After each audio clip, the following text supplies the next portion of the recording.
Hola todos. Hey, Hi, Jose. Michael. How are you? I'm doing well, thank you. And you? It's so good to see you. Likewise. Bienvenidos todos to another live stream of Orgullosamente Outdoors. Today, I have the pleasure of interviewing my childhood best friend, Michael. And we're just going to be talking about his journey bike packing throughout the country. Hi, Michael. Hi, everyone. Thank you for having me. And I'm excited to share this story. And I'm so excited to speak to this community. Thank you for being here, first of all. And yeah, I guess I am just curious and I'm ready to get started asking questions.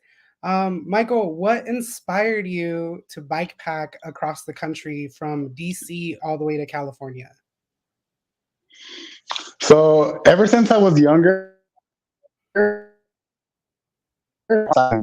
ever since I saw a bike, I knew I wanted to be on it.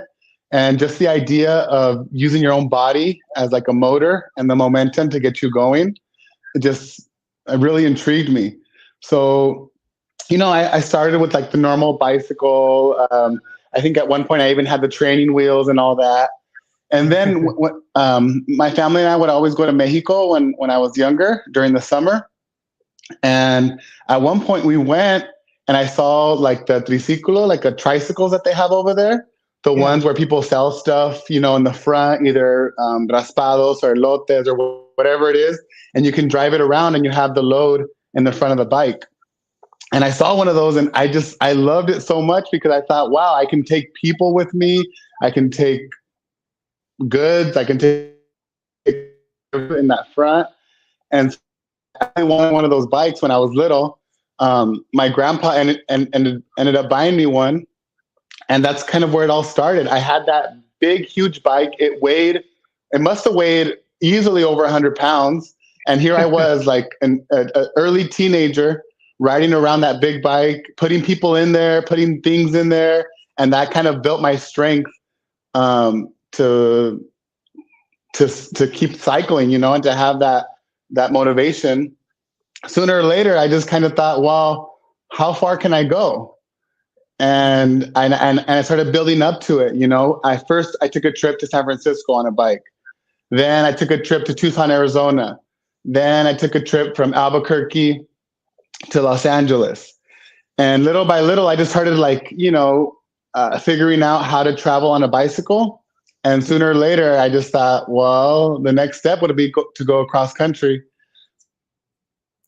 Nice. That's awesome. Is this your bike behind you? Yep, this is it. It's taking me everywhere. This is what's considered a touring bicycle. Mm-hmm. So it has a very heavy frame. It's a steel frame, and that just means it can support a lot of weight. So you can see I have the racks in the front and in the back, and that's where you attach the bags. Yeah, and it has 3 containers for the water bottles. And I don't know, it's been really good to me. It's a good bike. It's a Surly. Awesome. Wow, That's really great. I guess so. I'm the type of person that likes to plan out my trips, and so I can't imagine the type of effort and like thought that went into planning a trip cross country. Were there any resources or tools or apps or websites that you use to help you plan your trip? Okay, so I have to be super honest right here and say pretty much I didn't plan really anything. And that's kind of like a habit of mine.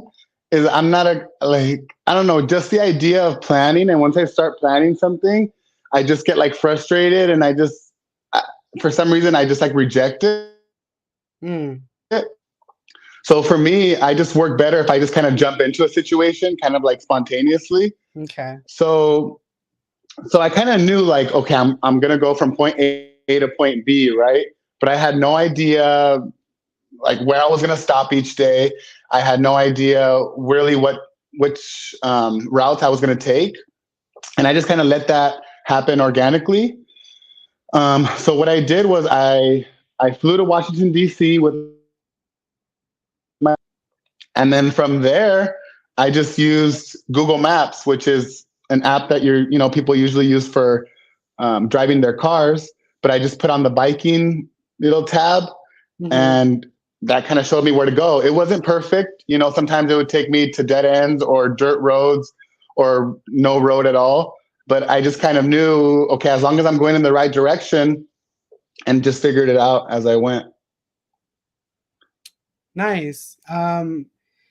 And I know that along the way there are, there can be some challenges, and I think you already touched on that. But as someone who's already completed this trip, what were some challenges that you faced along the way? The biggest challenge was the weather. Mm. So the weather, and also with the fact that I was trying to get to the Bay Area by June 1st. So I have the weather coming in on me, right? There was a lot of wind. Since I was going from the East Coast to the West Coast, pretty much every day the wind was in my face, right? Pushing me back. So I had to fight against the wind. Sometimes it was raining, sometimes it was snowing. I even experienced hail at some points. And all of this was Tornado. happening. What's that? And a tornado. Oh, that's right. Yes. Yeah. In Kansas, there was a tornado. And that's a whole, oh my God, that's like a whole other thing. But anyways, since I had to get to San Francisco at a certain date, I had no choice but to keep going. So no matter what the weather was like, I had to try and get some miles in. And so Mhm. that was one of the biggest challenges, just trying to stay outside and trying to stay on the bike, no matter what the weather conditions were like. Wow. Yeah, I can't imagine. Like I also ride a bike, but just like around my neighborhood, and yeah, it can be really windy, especially out here on the coast. And yeah, I Mm. can definitely speak to the difficulty of trying to ride in the wind. When it's just like you're trying to move forward, but it's just doing everything in its power to just push you back. I Um, know. I know. Yeah. Um, but okay, so speaking of challenges, so during those difficult moments, what motivated you to keep going? Mm, I mean, I gathered a lot of support when I was on my bike ride. I was just so humbled by how many people reached out to me. Before I went on the bike ride, I kind of took a break.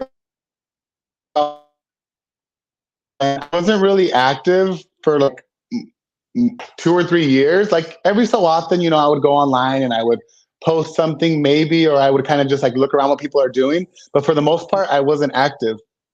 And then once I jumped back on and started posting about this trip I was doing, people were just like sending so much love and support. And I just saw how genuinely excited people were to experience this with me. So, I just kind of use that as my motivation each day. And even somebody just like sending, "Hey, be safe," or "Hey, this is so awesome. I like what you're doing." Any little comment, it kind of just like motivated me to keep up the effort. That's awesome.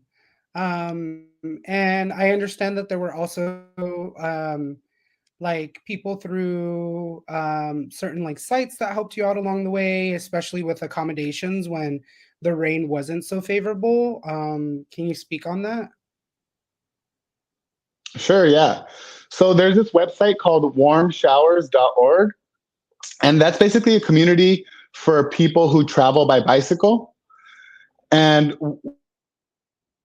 how it works is that um, it's kind of like couch surfing. I'm sure a lot of people are familiar with couch surfing. You know, when Mhm. you're a backpacker and you need a place to stay, either free or very cheap, you can go on the couch surfing website and find places all over the world, right? That's what warm showers is um, for cyclists. So since I was a traveling cyclist, I was able to go on that website and find people all over the country to help me Mhm. find a place to stay for the night. It was especially useful when I was in Kansas because the Mhm. weather and the wind and the rain and the tornadoes there was no way I was going to try to pitch a tent in the middle of a cornfield while there's, hail and wind coming at me all night. Mhm. So you can jump on the warmshowers.org website and you can message people along your route and see if you could stay with them for a day.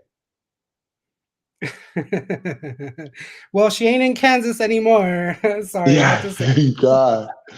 Thank God. Awesome. That's really good to hear that there were people rooting for you and helping you out along the way. Especially, just, as a friend, like there's definitely times where I would look at your story and I was a little worried. I'm like, I hope he's okay, but I'm just so grateful that there's a community just rooting for you and people helping you out. And so, to my understanding, so you started in DC and your goal was to make it to California.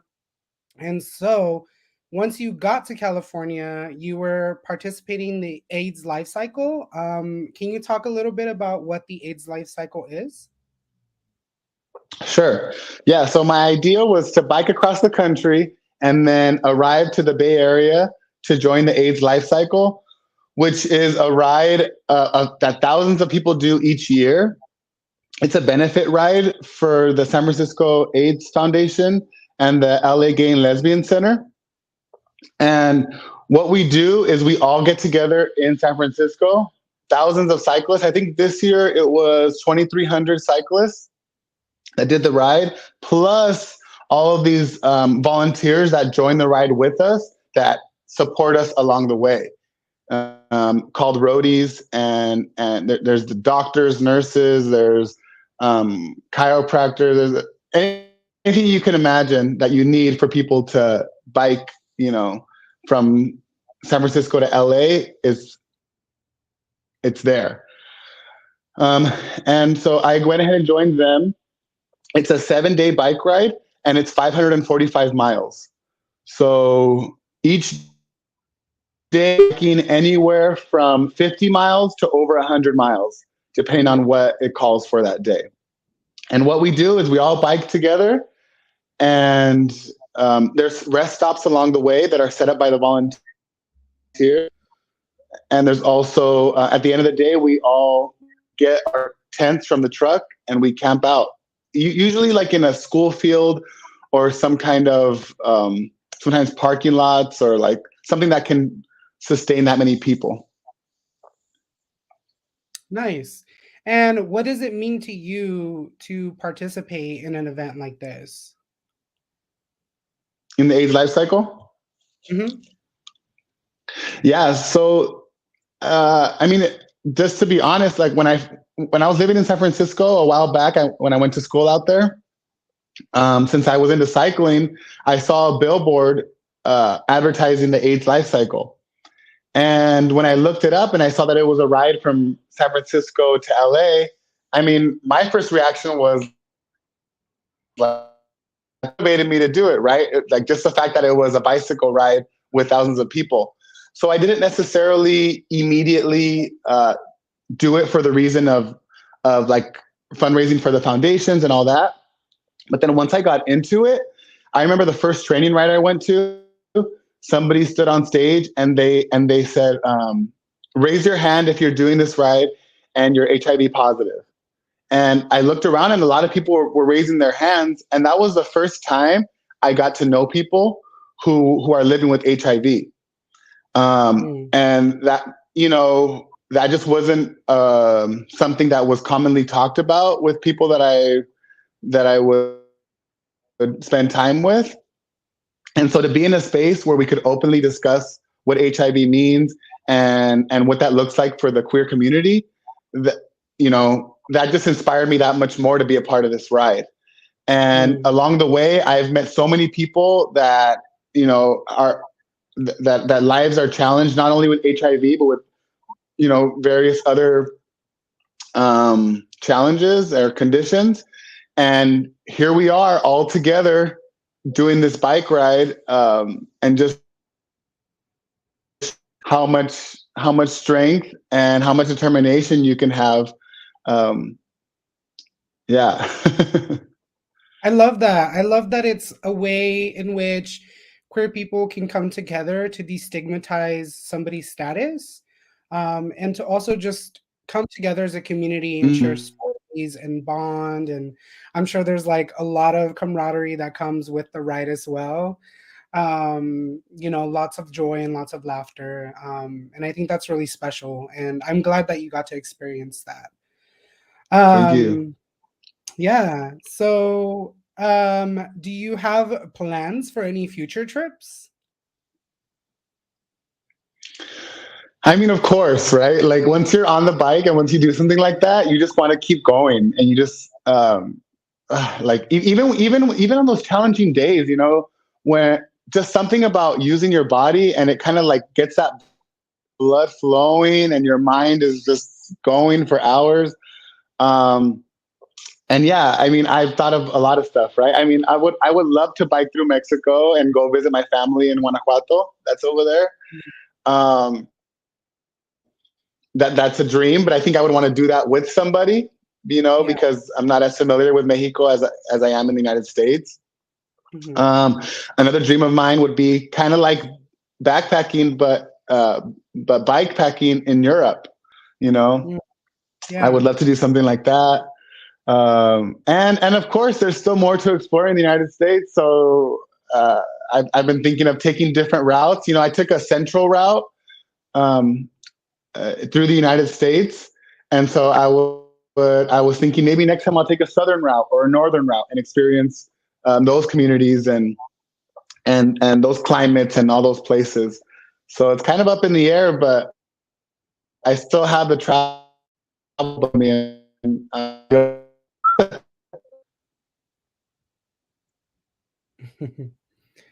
Nice. Sorry, you got cut off a little bit towards the end there.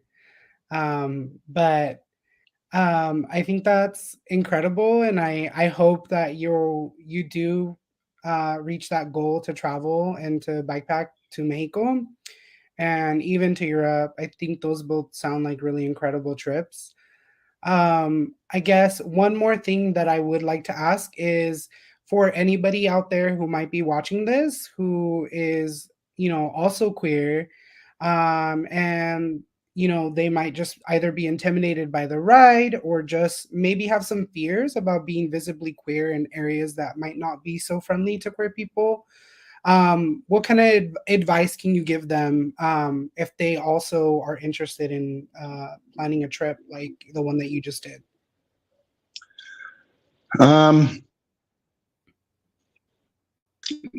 yeah, it comes with its challenges, of course, like and like anything does, right? Um, Yeah. there were a lot of times where, yeah, like you get nervous, you get fearful going in different communities for the first time.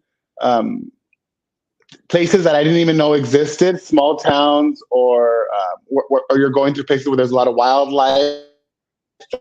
You there's all these different variables that can come into play. Um, I would say the hardest part is just starting it, and Yeah. then kind of just figuring it out as you go. I mean, a lot of it has to do with mindset.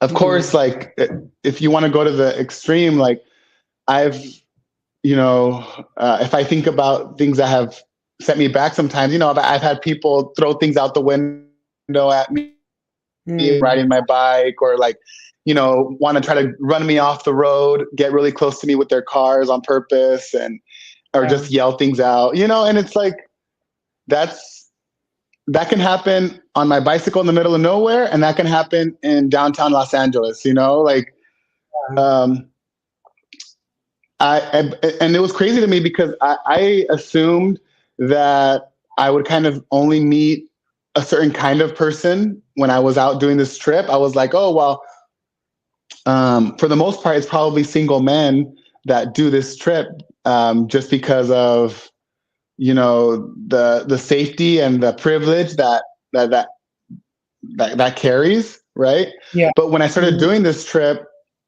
I met all kinds of people that were traveling. I met single women who were doing bikepacking, single young women, that were traveling on their bike just like me, and that really like shocked me. I met a lot of older people, a lot of retired people who decided to do trips like this.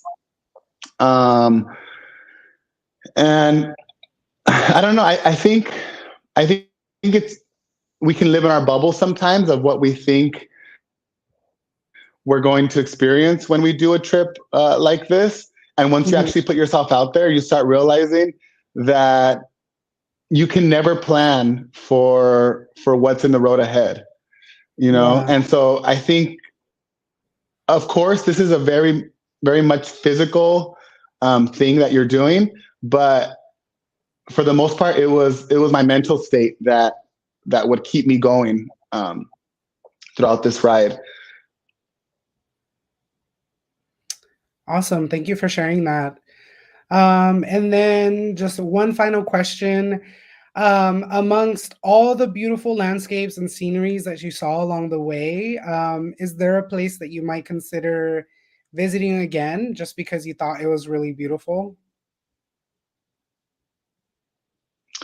Um, I mean, okay, right off the bat, Colorado and Utah had like the most beautiful mountains.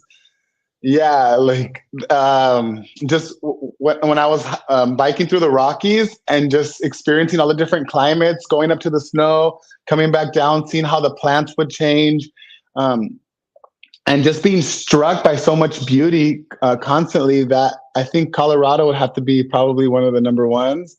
Um, but honestly, as much as I had a hard time in Kansas with the weather and the tornadoes, something about experiencing that hardship of getting through that state made me respect it in a different way, So I would like to go back just because I had so much emotions going through that state.